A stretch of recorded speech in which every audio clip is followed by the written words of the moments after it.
Senhor presidente Chico Rodrigues, colegas senadoras, colegas senadores e a todos que nos acompanham através da Rádio Senado, TV Senado e Agência Senado.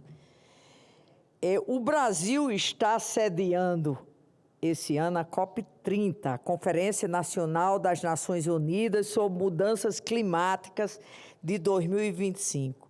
Este grande fórum global de governança sobre os recursos naturais ocorre dentro de um tesouro brasileiro, a Amazônia. Estou aqui para reforçar um apelo de toda a sociedade, de todos os pais e mães que querem um mundo habitável para seus filhos e netos.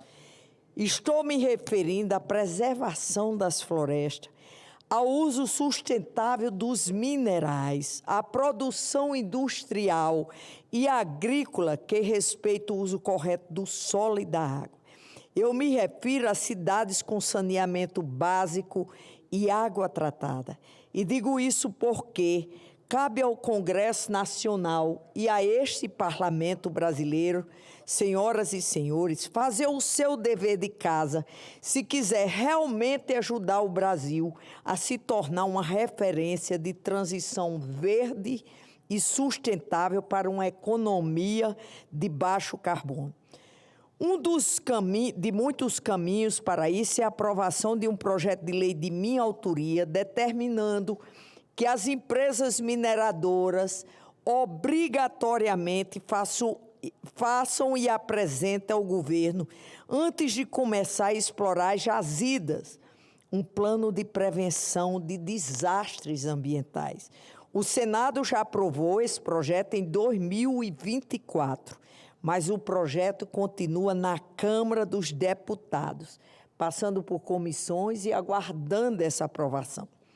Reitero às senhoras e senhores, a aprovação dessa matéria significaria a coroação de um esforço do Congresso Nacional em dar solução ao dramático problema enfrentado pelas vítimas dos acidentes ocorridos com as estruturas da empresa mineradora Vale, nos municípios mineiros de Mariana e Brumadinho, com expressivos impactos humanos e ambientais sentidos até hoje. Este Congresso já aprovou, vale lembrar, a importante lei que instituiu Política Nacional de Direitos de Populações Atingidas por Barragens. Ela determina ainda que o empreendedor deverá custear um programa de direito desses cidadãos.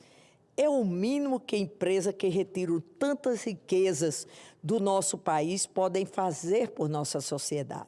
Mas é hora de fazermos mais pelas comunidades carentes, pelas vilas de trabalhadores do interior desse Brasil, por quem tem pouca chance de se defender diante de gigantes que exploram recursos naturais praticamente dentro das casas dessas pessoas.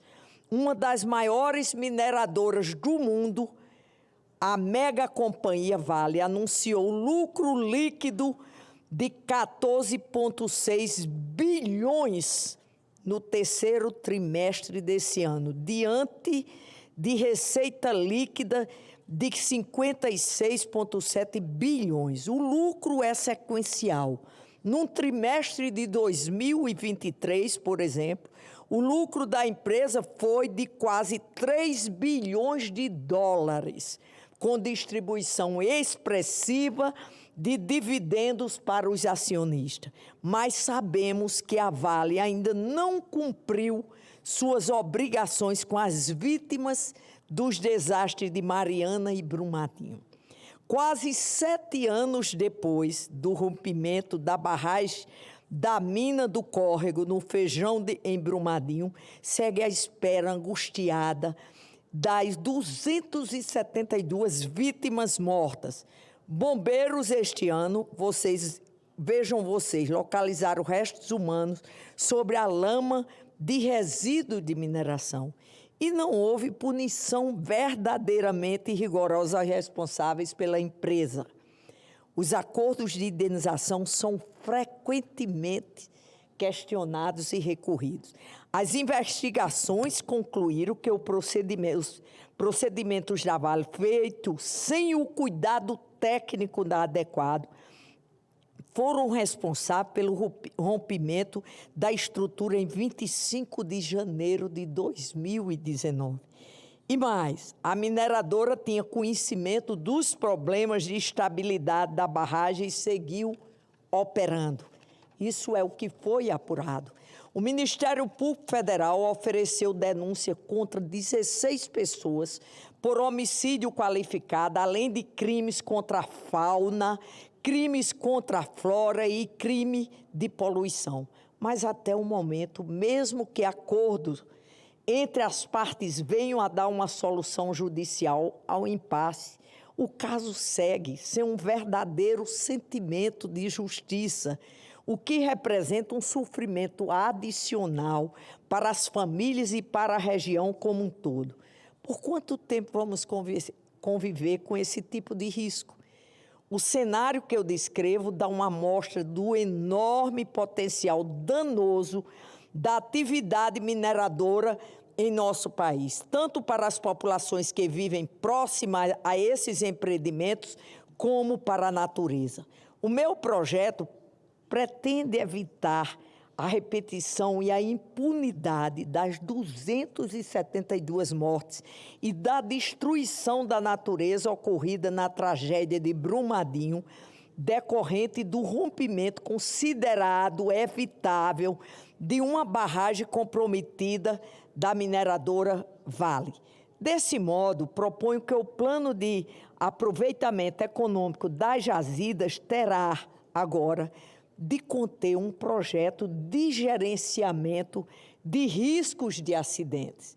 Na prática, ao alterar o Código de Minas do país, Decreto-Lei de número 227 de 1967, que dispõe sobre a exploração de minérios no Brasil, a proposta da parlamentar impõe, ao ser apresentado o requerimento de autorização de lavra de jazidas, que haja apresentação de medidas de prevenção de desastres por meio de um projeto de gerenciamento de risco de acidentes ambientais.